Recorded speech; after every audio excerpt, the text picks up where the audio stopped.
Assalamualaikum warahmatullahi wabarakatuh. Waalaikumsalam warahmatullahi wabarakatuh.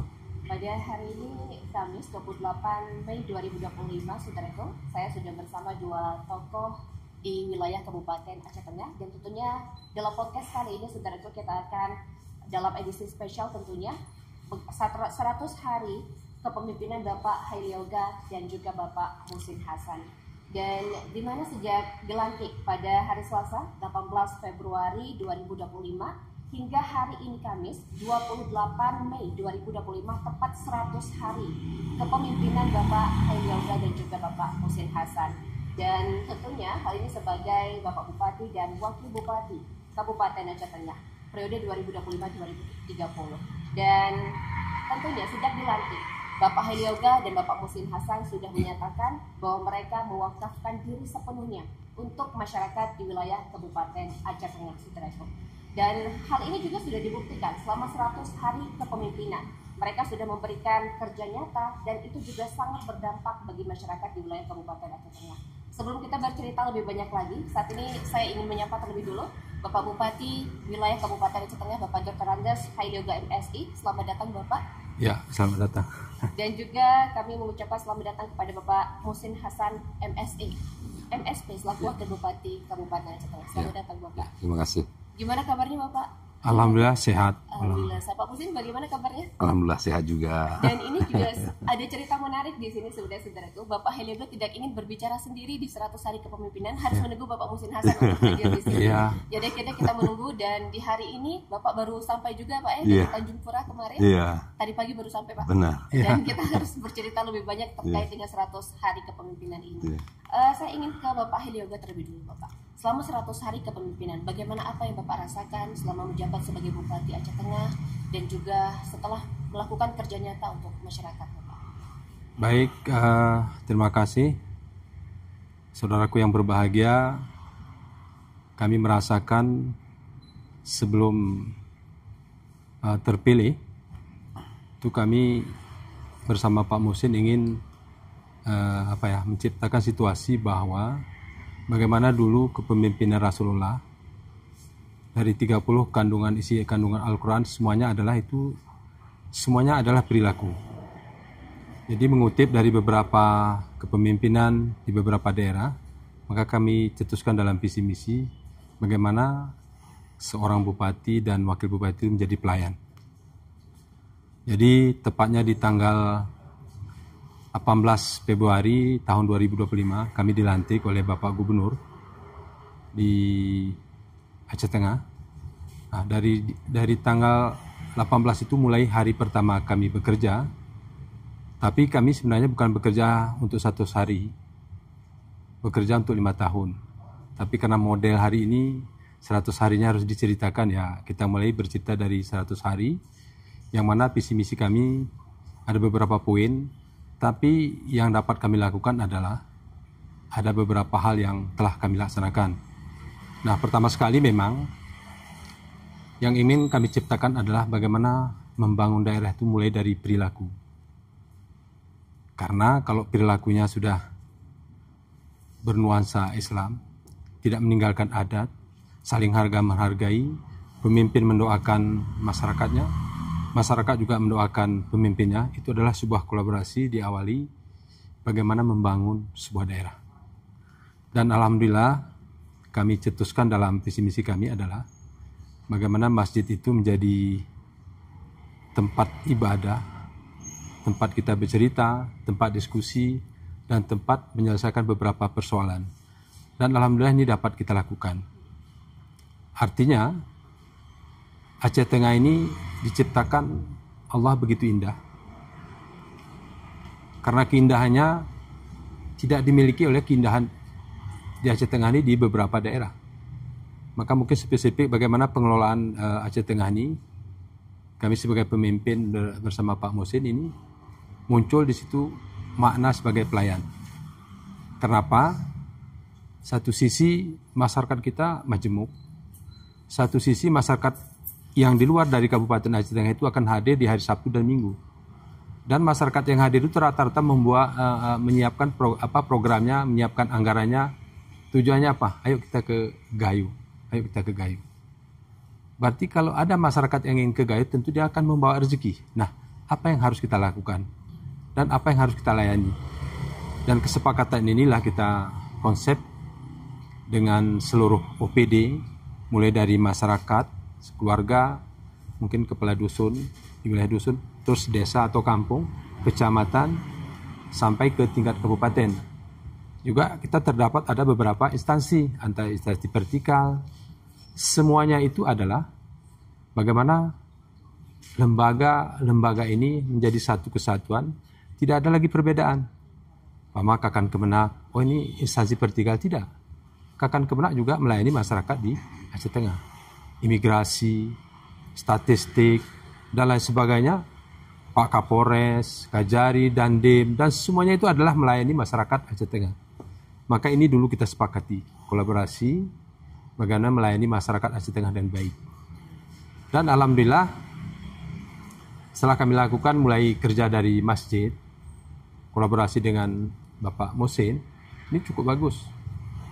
Ini ada beberapa program yang kita kolaborasikan, ada program dari Rabu Berkah, ini yang dilaksanakan oleh Rektor YIN dan seluruh jajaran. Hari ini kami melaksanakan Rabu Berkah di Masjid Al-Abrar. Ramai sekali seperti salat Jumat. Ada situ mungkin ada beberapa persoalan disampaikan oleh masyarakat dan langsung dieksekusi. Dan hadir kepala dinas, hadir Kapolres, hadir camat, hadir reje. Persoalan yang disampaikan oleh masyarakat langsung terjawab. Efisiensi anggaran pun cukup cukup sedikit efisiensinya terlaksana. Kemudian kepala dinas hadir ke masjid, kita sampaikan, ada keluhan masyarakat, lalu ada instruksi dari Kapolres, ada instruksi dari MPU, ada instruksi dari Bupati, ini yang langsung dieksekusi. Berarti menarik. Langsung terjawab dan tidak harus birokrasi. Jadi tidak harus datang ke kantor Bupati. Ternyata kami mulai bekerja dari masjid itu, salat subuh berjamaah. Kemudian setelah salat subuh berjamaah, kita diskusi apa mungkin masalah yang sore kemarin ada masyarakat ingin bertemu, ada masalah yang disampaikan oleh masyarakat. Dan ini tidak harus di kantor Bupati, tidak harus formal, di masjid. Dan ini alhamdulillah kita laksanakan selama dari jam 6 sampai jam 8 pagi. Ini beberapa persoalan yang dapat kita laksanakan yang tidak harus datang ke kantor. Yang kantor ini banyak birokrasi, ada Satpol PP, ada Satpam. Bertemu dengan Bupati itu sulit sekali. Dan itu semua dikeluhkan oleh masyarakat waktu kami kampanye. Sulit sekali Pak Bupati, kami bertemu dengan Pak Bupati. Maka kita robah polanya. Bagaimana bertemu dengan Bupati itu birokrasinya dinolkan saja. Tapi bertemunya di masjid. Jadi masuk, ajak-ajak ke masjid. Sembari ada persoalan yang dapat kita laksanakan, mengajak juga salat subuh berjamaah. Jadi saya pikir ini positif sekali dan beberapa persoalan dapat kita selesaikan di masjid. Dan ini sudah terbukti. Dari jam 6 pagi kita mulai bekerja, terkadang itu pun belum cukup waktu. Kenapa? Ada beberapa persoalan per rumah tangga kita di kabupaten ini kan ada beberapa persoalan yang kita selesaikan. Tapi di masjid itu insya Allah dapat kita laksanakan dengan baik. Karena apa? Rata-rata yang mau berurusan itu salat, habis itu ada wudhu. Dan dia pun bercerita pasti poinnya. Ini yang kami lakukan di masjid. Itu metode. Jadi penyamaan persepsi bahwa mulai dari bupati, wakil bupati sampai ke kepala desa itu adalah sebagai pelayan. Ini kita sampaikan persepsi. Dan alhamdulillah ini mulai terbentuk bahwa sebagai pelayan daripada masyarakat. Birokrasinya kita pangkas dan kita langsung. Kalau ada masyarakat di desa, kita hadir melayani masyarakat ke desa. Contoh, umpama di desa A atau di kecamatan A, masuk WA sore, atau apapun masalahnya, ada 7 poin, 7 persoalan, 7 kepala dinas yang menjawab pertanyaan daripada masyarakat, kami hadir. Jadi alhamdulillah masyarakat merasakan. Baik itu mungkin ada ya program kemiskinan dan lain sebagainya. Ini yang kami rasakan dalam 100 hari. Ya. Untuk Bapak Musin sendiri, Bapak, bagaimana setelah 100 hari menjabat sebagai wakil Bupati Aceh Tengah, Bapak? Ya. Baik, kami tentunya bersama dengan Bapak Bupati telah menyusun sejumlah rangkaian visi dan misi yang kemudian kami beri judul Aceh Tengah Islami, Maju dan Sejahtera dan Berkeadilan. bahwa di dalam program 100 hari ini ada 19 terobosan yang sudah digagasi oleh Bapak Bupati, dan saya tentunya sangat memberikan dukungan terhadap gagasan pemikiran yang disampaikan oleh Bapak Bupati, karena menurut hemat kami ini cukup positif dan berdampak terhadap kehidupan masyarakat Kabupaten Aceh Tengah. Dari ke-19 terobosan itu, menurut hemat kami ini yang memang sedang dilaksanakan dan ada yang sudah membuahkan hasil. Dan kerja nyata yang disampaikan oleh Bapak Bupati itu dimulai dari masjid, kemudian langsung bertemu dengan masyarakat, dan berusaha untuk segera menyelesaikan sejumlah persoalan itu tanpa ditunda-tunda. Ini adalah prinsip Pak Bupati yang saya ketahui. Nah, sehingga kami bersama jajaran pemerintah daerah harus dapat mengikuti ritme ini. Bahwa hari ini alhamdulillah sejumlah persoalan kehidupan tata sosial masyarakat ini sudah terjawab alhamdulillah pelan-pelan. Meskipun sebenarnya seperti disampaikan oleh Bapak Bupati, kami ini bekerja bukan untuk 100 hari, tetapi adalah untuk 5 tahun yang akan datang. Tapi mungkin langkah-langkah konkret, langkah-langkah awal yang mungkin kami tunjukkan di 100 hari ini, itu mungkin bagian kecil daripada yang akan kami lakukan, pengabdian dan mewakafkan diri kami kepada masyarakat Kabupaten Aceh Tengah. Demikian kira-kira dari kami. Baik. Dan untuk Bapak Bupati, tadi kita juga mengetahui ada 19 terobosan yang insya Allah sudah mulai dilakukan, dan juga ada beberapa yang sangat menarik Bapak terkait dengan sampah. Ini sangat menarik sekali. Bahkan dari masa kampanye, kalau saya juga ingat Bapak ketika Bapak hadir di kantor Tribun Gayo pada saat itu akan menjadi salah satu itu program utama yang akan Bapak gemborkan nanti ketika menjabat sebagai Bupati. Bagaimana Bapak, sekarang kita sudah melihat sampah, kalau dulunya jam 9 pagi itu masih ada di jalan-jalan, sekarang jam 6:30 tadi saya kesini itu udah nggak ada lagi sampahnya. Bagaimana upaya yang Bapak lakukan sehingga Aceh Tengah ini lebih terlihat bersih, Bapak? Terima kasih saudaraku yang berbahagia. Daerah kita adalah daerah tujuan wisata. Wisata ini terbayang semuanya indah, bersih. Makanya perilaku kita mulai dari rumah tangga, bagaimana pemilihan sampah itu dari rumah tangga, organik dan non-organik. Daerah kita daerah pertanian, itu mungkin konsepnya adalah mungkin ada perkarangan rumah. Ini konsep daripada Bapak Presiden, itu ketahanan pangan. Ini sampah organik kan tidak harus dibuang, bisa dimanfaatkan untuk lingkungan. Bisa menanam cabai, sop dan lain sebagainya, tidak harus dibeli. Dan alam kita itu bagus untuk itu. Nah, yang non-organik seperti plastik ini boleh dibakar saja. Nah, perilaku ini mulai dari desa, dari masyarakat, dusun, desa, dan sampai ke kabupaten. Wajahnya rumah tangga, wajahnya desa itu, wajah kecamatan, dan wajah kabupaten. Itu sebuah perilaku bagaimana sampah itu menjadi tanggung jawab bersama. Nah, gerakan ini kami juga sudah bertemu dengan Bapak Menteri Lingkungan Hidup. Bagaimana ada reward, yaitu yang disebut dengan penghargaan Adipura. Nah, ternyata Adipura ini tidak gampang. Tapi kalau kita mau, ini tidak sulit. Nah, maka kita harus mulai berbentuk perilaku itu bahwa tanggung jawab sampah itu bersama. Maka muncul namanya regulasi. Nah, regulasi itu penting. Itu regulasi tentang kanun desa, tentang sampah ini sudah kita mulai sampaikan ke masyarakat, dan alhamdulillah ini sudah 40% sudah hampir selesai. Dan hampir semua desa itu sudah membuat kanun tergantung desanya masing-masing. Kalau di daerah pinggiran danau tentu sampahnya mengenai danau, itu harus dijaga. Nah, poin penting dari kanun desa itu, peraturan desa itu adalah, pertama, bagaimana setiap pemilik rumah yang di pinggir jalan ada drainase, kalau ada sampah itu dia bertanggung jawab. Seperti yang kita lihat baru-baru ini. Kemudian juga ada toko yang jualan, dia di aturan itu sudah dicantumkan bahwa wajib menyiapkan tempat sampah. Itu dia bertanggung jawab. Kemudian ada sanksi kepada masyarakat, siapapun yang membuang sampah 1-2 kali itu peringatan. Yang ketiga kali di aturan itu berarti ada denda. Dan denda itu dendanya kepada desa. Sehingga dengan regulasi seperti ini memudahkan aparatur desa, pengelola sampah ini mengeksekusi karena sudah diatur dan dimusyawarahkan. Dan itu alhamdulillah hari ini beberapa kecamatan sudah hampir rampung. Dan dari 295 desa ini 40% sudah hampir selesai. Nah, dengan kanun inilah kita bergerak bahwa semuanya harus diatur, tidak boleh menurut kita. Dan hari ini kita mewajibkan seluruh desa itu wajib setiap Jumat itu gotong royong. Jadi kalau ada desa tidak gotong royong, saya tahu Itu saya telepon, ini kenapa gotong royong, tidak gotong royong. Sekolah juga sama, kita sampaikan kepada kepala dinas, juga kepala dinas kesehatan, dinas pendidikan, ada puskesmas, ada polindes, ada rejo, itu semuanya terekspos yang tidak gotong royong. Bahkan kalau dinas saja tidak gotong royong nampak. Mulailah membuat video mengajak masyarakat bahwa wajib gotong royong, ayo gotong royong, gotong royong. Nah, kalau nanti masyarakat atau ibu juga bisa melihat di puskesmas, coba lihat, hari ini sudah bersih, puskesmas sudah bersih, sudah ada resepsionis, bahwa kami sebagai pelayan, karena sampahnya tidak ada lagi. Nah tentu ini belum sempurna kalau masih masyarakat kita belum merasa itu tanggung jawab masing-masing. Maka tahun pertama ini di tahun 2025 kita kepingin Aceh Tengah itu bersih. Mulai dari perilaku, kanun sudah ada, perilakunya sudah ada, dan beberapa waktu yang lalu kami juga dengan Pak Wakil turun ke lapangan. Ada sebagian di depan rumahnya sampah. Dan ini tidak dibersihkan. Iya. Maka kita turun memberikan edukasi. Bahkan kan langsung ke rumahnya. Bu, ini sampah kita ambil.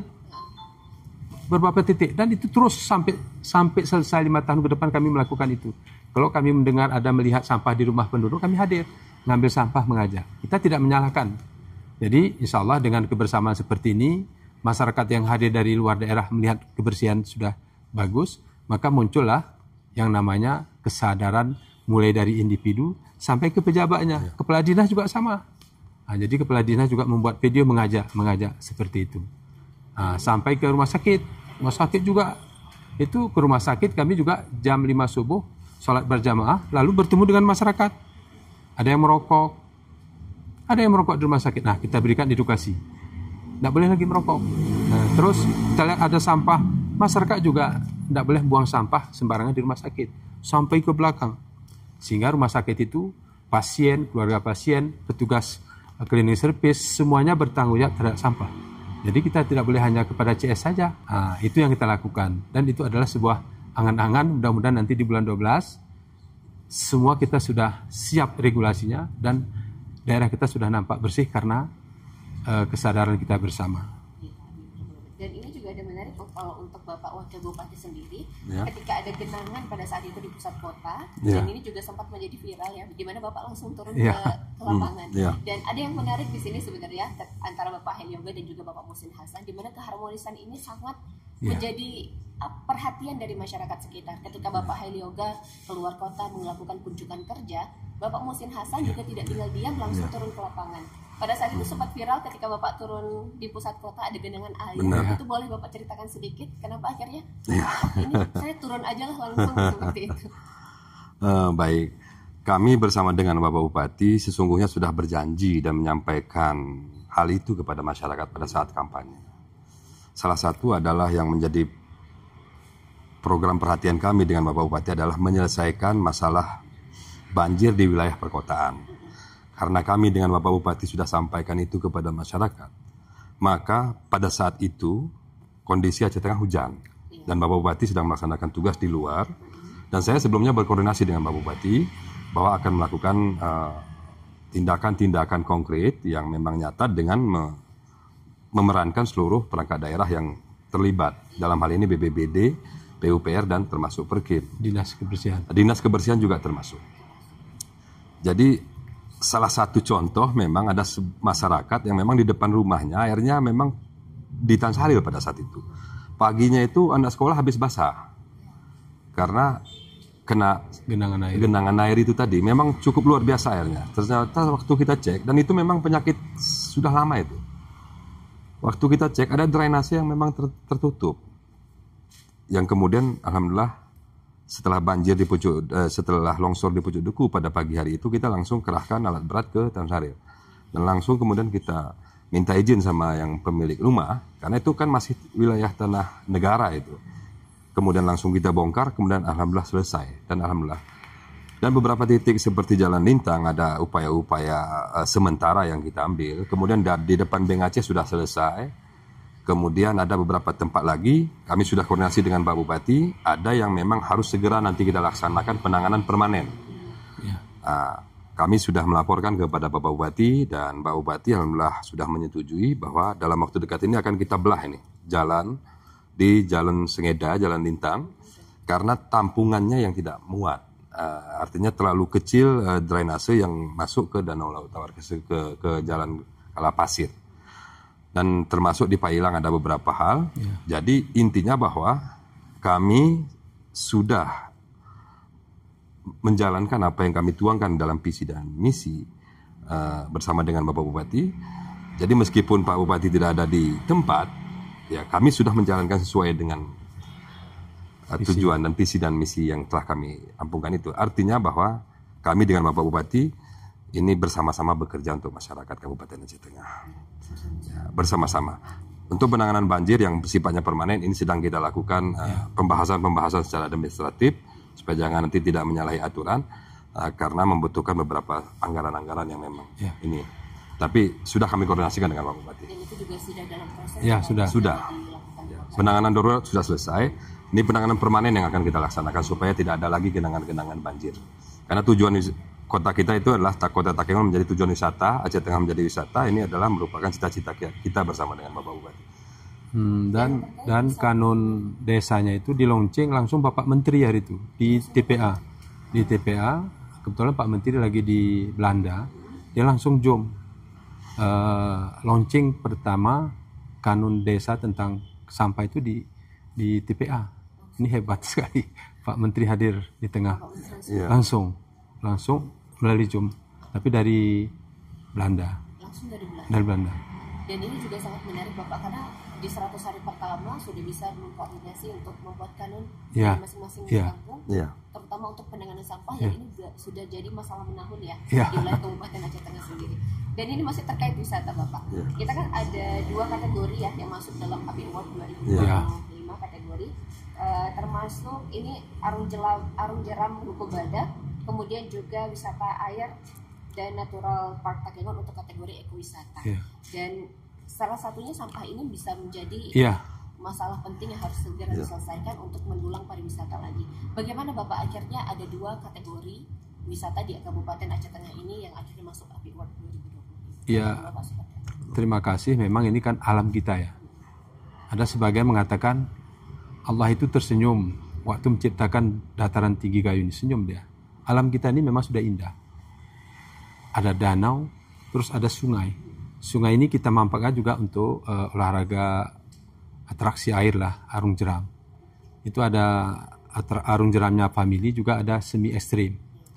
Dan alhamdulillahnya tahun ini, dimulai Juni, ini mulai dari Bali, Jembatan Bali, itu sampai ke Masjid Tansaril, itu akan dibangun jogging track oleh Korea, dari pengusaha Korea. Ini melalui PLTA. Jadi kanan kiri itu kan sudah rapi nanti. Dan ini sungainya dibersihkan. Dan ini akan kita jadikan nanti tempat tujuan wisata, yaitu arung jeram family. Ramai sekali. Tidak ada arung jeram itu di kota. Itu hanya ada di Takengon. Maka harapan kita seluruh masyarakat ini harus kita sambut. Jadi kalau ada sampah, nggak boleh ada sampah lagi. Nah, UMKM itu akan bertumbuh. Dan alhamdulillah ini sudah kita sampaikan ke kementerian. Bagaimana ini menjadi desa wisata, tapi UMKM-nya juga jalan. Nanti UMKM di pinggir jalan itu, jadi ada kuliner, souvenir, itu nanti akan jalan. Nah, penghargaan yang diberikan oleh Kementerian Pariwisata terhadap ada dua kategori ini adalah sebuah karya yang dilakukan bukan hari ini, sebelumnya sudah dilakukan. Maka ini penilaiannya, hari ini pengumumannya. Ini adalah sebuah karya anak bangsa. Tapi dalam hal ini kami sampaikan di kementerian, kami sudah berbuat, tapi infrastrukturnya masih minim. Lampu, ini butuh sekali, lampu penerangan butuh sekali. Sehingga arung jeram ini malam, juga ini jam 8. Jam 8 malam juga tidak cukup. Begitu ramainya pengunjung untuk yang arung jeram. Nah, maka karya yang dilakukan ini adalah karya anak bangsa dari dataran tinggi Gayo. Ini yang harus kita support, kita dukung. Kami dengan Pak Wakil Bupati, bagaimana mengakomodir ini lewat program. Makanya semuanya harus disiplin data. Sehingga ini pada akhirnya adalah implementasinya adalah ke pendapatan asli daerah.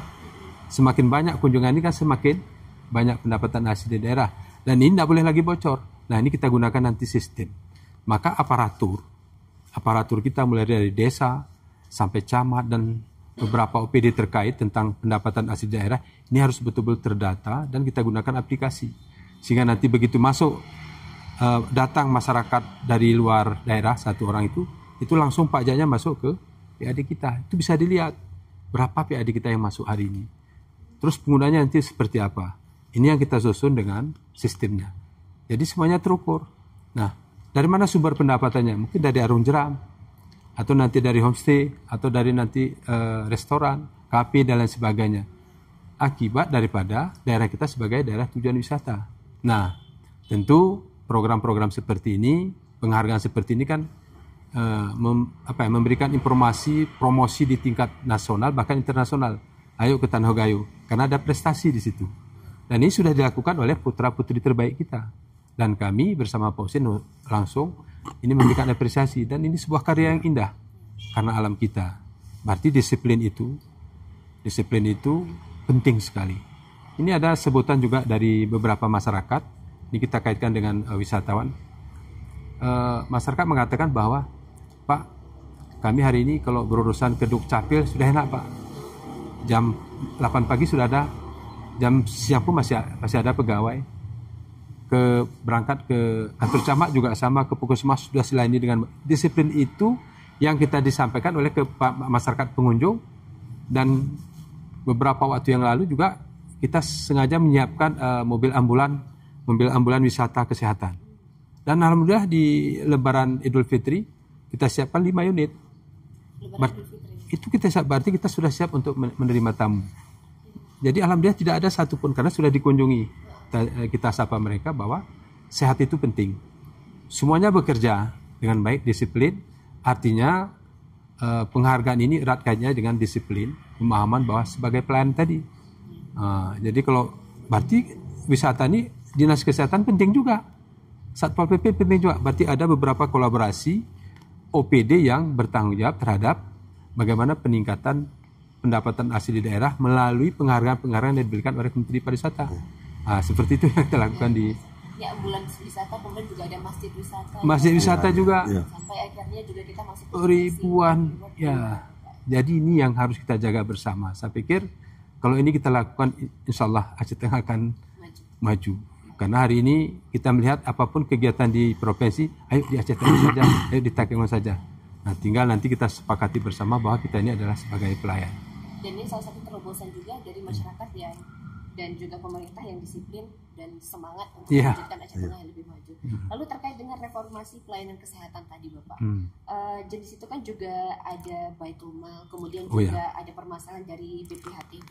Nah, itu yang baru saja, dan kemudian juga ada mendapatkan opini BPK WTP ke-16 kalinya selama masa kepemimpinan Bapak ini juga baru didapatkan. Itu bagaimana, apa yang Bapak lakukan sehingga kita bisa melakukan regulasi sebesar itu padahal baru 100 hari pertama Bapak dan Bapak Husin Hasan menjabat. Jadi alhamdulillah dengan makna subuh keliling. Jadi ada satu waktu kami sholat subuh berjamaah di satu desa. Ada laporan dari masyarakat, kami bertemu dengan ada 4 masyarakat kita. Pertama ada masyarakat yang umurnya 60 tahun belum memiliki KTP. 60 tahun belum memiliki lansia. Dan ada penyakit. Kebetulan Kepala Dinas Dukcapil, beberapa program pelayanan itu muncul karena kita hadir di tengah masyarakat. Dan kemudian kita melihat juga ada yang miskin ekstrim, ini Baitul Mal. Baitul Mal nggak boleh lagi tinggal di kantor saja, mengajak. Contoh, ada masyarakat yang tinggal di Jagong atau di daerah pedalaman, dia mau berobat ke Banda Aceh. Semuanya sudah lengkap dokumen, tinggal surat keterangan izin dari kepala desa. Itu tidak sulit. Saya hubungi kepala desanya, video call, lalu video call dengan masyarakatnya. Ini masyarakat Bapak, iya. Bisa nggak Bapak siapkan surat keterangan bahwa masyarakat Bapak ini kurang mampu? Bisa. 10 menit dia tunggu, dia kirim melalui WA, jadi. Langsung bisa berangkat. Kalau ini masih manual, harus kita, masyarakatnya harus balik dulu ke desanya, berapa jam, berapa?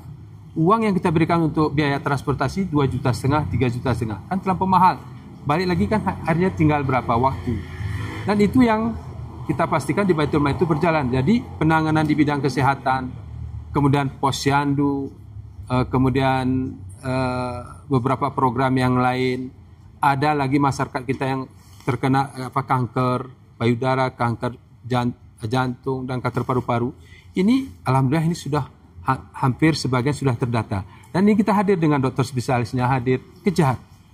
Ayo kita berjenguk ke tempat rumah masyarakat dan mereka senang. Dan ini yang harus kita lakukan dan alhamdulillah ini sudah berproses dan program ini berjalan dengan baik.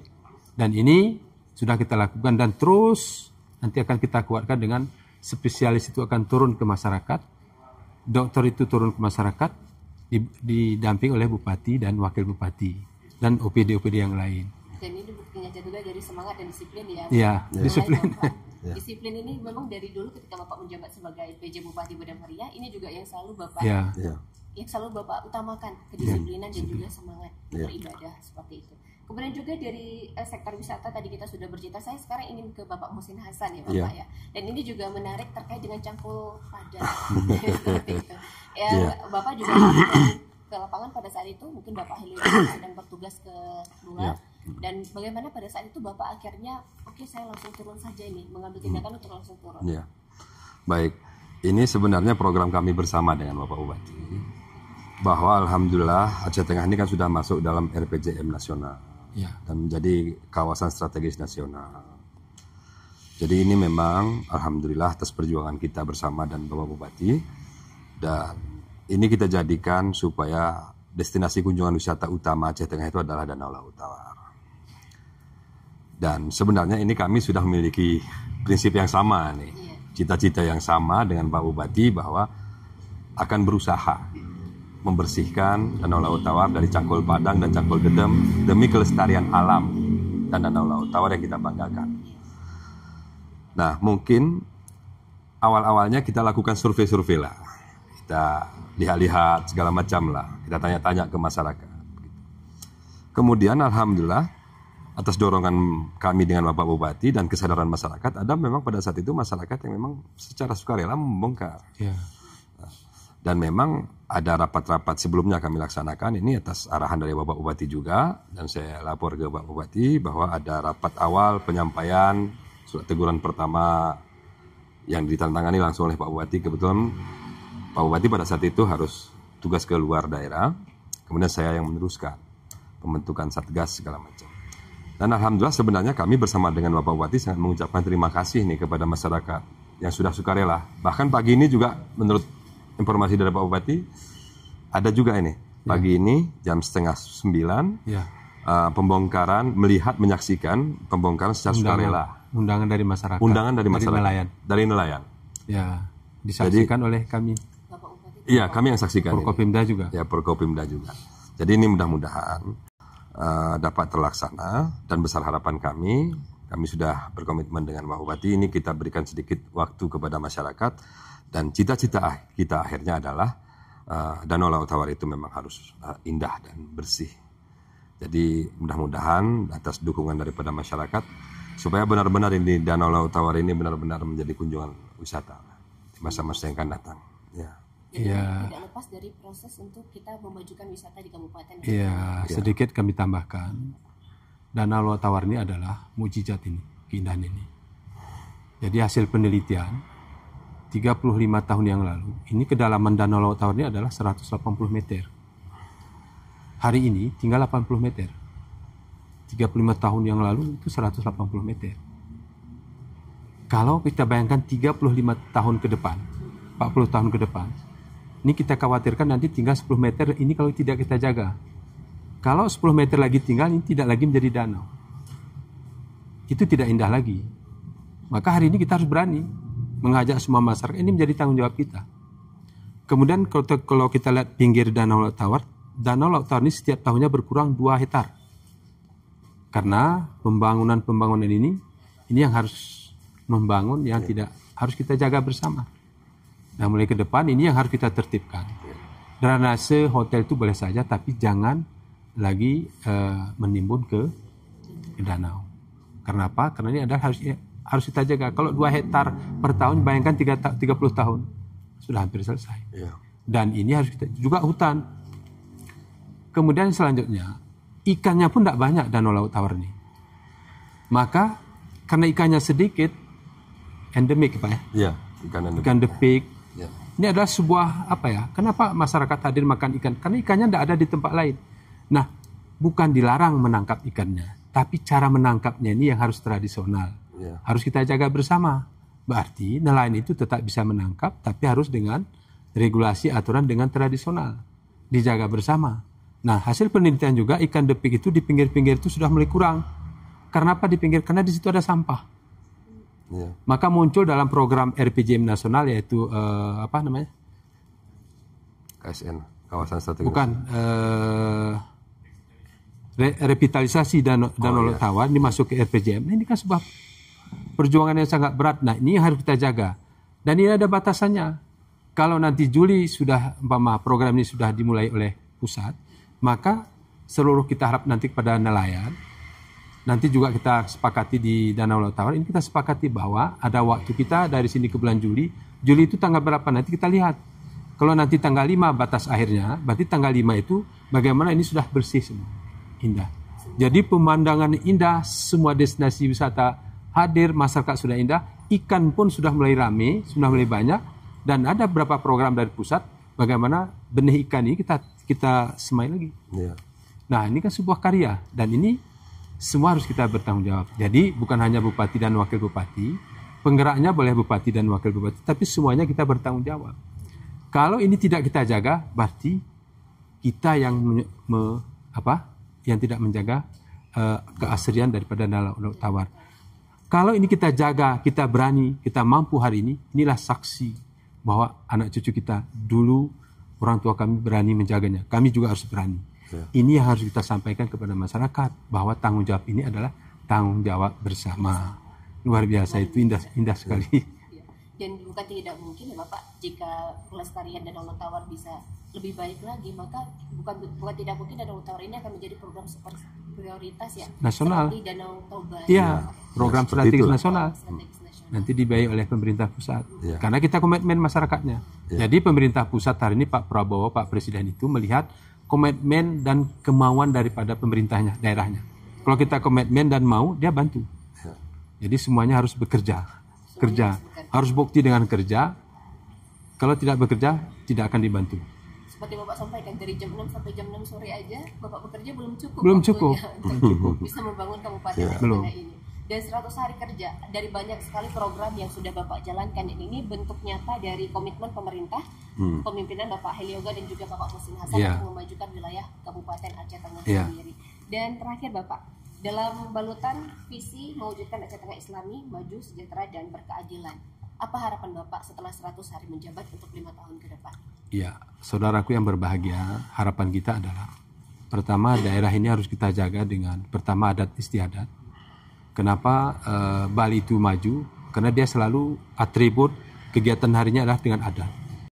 Maka kami sudah menyiapkan regulasi, surat edaran bupati mewajibkan hari Kamis itu memakai baju kerawang. Itu sudah baju kerawang. Hari Kamis itu semua baju kerawang, dari anak TK sampai semua. Dan juga hari Kamis itu menggunakan bahasa Gayo. Berarti adatnya itu penting. Nanti Sabtu Minggu nanti kita mewajibkan kepada petugas hotel dan homestay yang lainnya, kemudian nanti restoran, itu harus menggunakan atribut kerawang. Bahwa inilah Gayo. Dan ini ASN semua besok Kamis. Itu semua memakai baju kerawang. UMKM-nya muncul, pengrajinnya giatnya, jadi ini tidak akan punah. Yang kedua, agama. Jadi wisata religi itu berarti wisatanya adat budayanya, kemudian religinya, agamanya.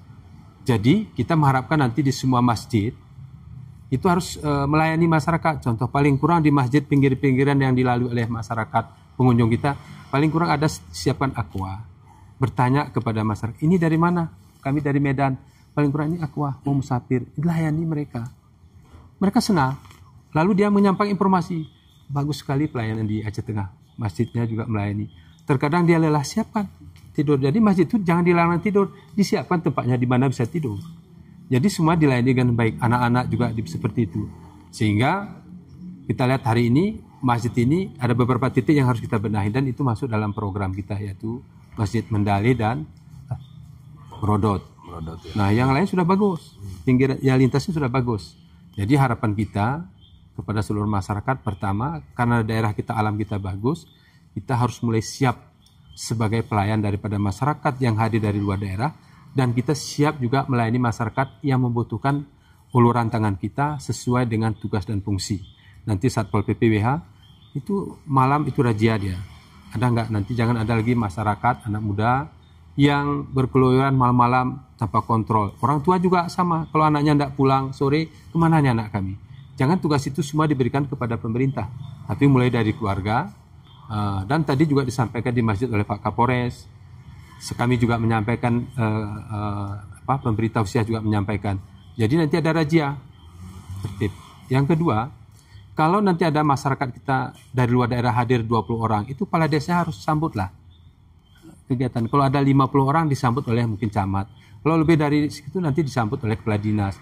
Kalau nanti ada program, itu bupatinya menyambut. Kita harus menyambut tamu-tamu kita karena mereka hadir karena keindahan alam kita. Kalau semua suasana seperti itu, maka muncul nanti kesejahteraan masyarakat dari PAD. PAD itu dapat itu bukan tiba-tiba, dari proses pelayanan, disiplin, maka disiplin. Maka kuncinya adalah bangun itu jangan lama. Kata air musuh ya. Buat mie korayat gayu. Masyarakat luar sana sudah hadir malam, masa kita baru lama tidur, jam 6 belum bangun. Itu kan lucu. Nah, mari kita sambut mereka. Maka perilaku menyambut masyarakat itu mulai dari cepat bangun pagi. Itu lagunya pun Buat Mie Korayat Gayo itu adalah cerminan bahwa orang Gayo itu yang tinggal di Gayo itu wajib bangun cepat dan melayani masyarakat dengan baik. Dengan tradisi kita, kalau biasanya datang tamu kita tidak langsung membawa ke kafe, biasanya ke rumah dulu. Itu memuliakan tamu. Nah, perilaku ini yang terus kita jaga bersama, kita jaga kelestariannya.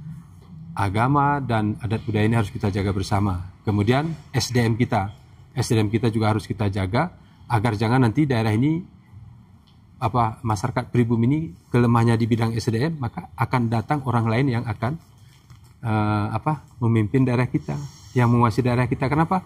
Masyarakat kita kurang memiliki ilmu, tapi ini alhamdulillah masyarakat kita bagus, ilmunya bagus. Cuman kita sepakati bersama bahwa kita punya SDM, punya alam. Mari kita bekerja bersama. Alam kita ini butuh komitmen bersama dengan disiplin.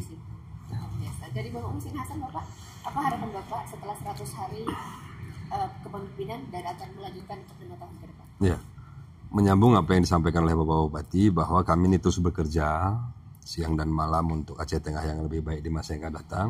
Tentunya kami mengharapkan dukungan dan doa restu dari segenap lapisan masyarakat Kabupaten Aceh Tengah di dalam semua aspek ini.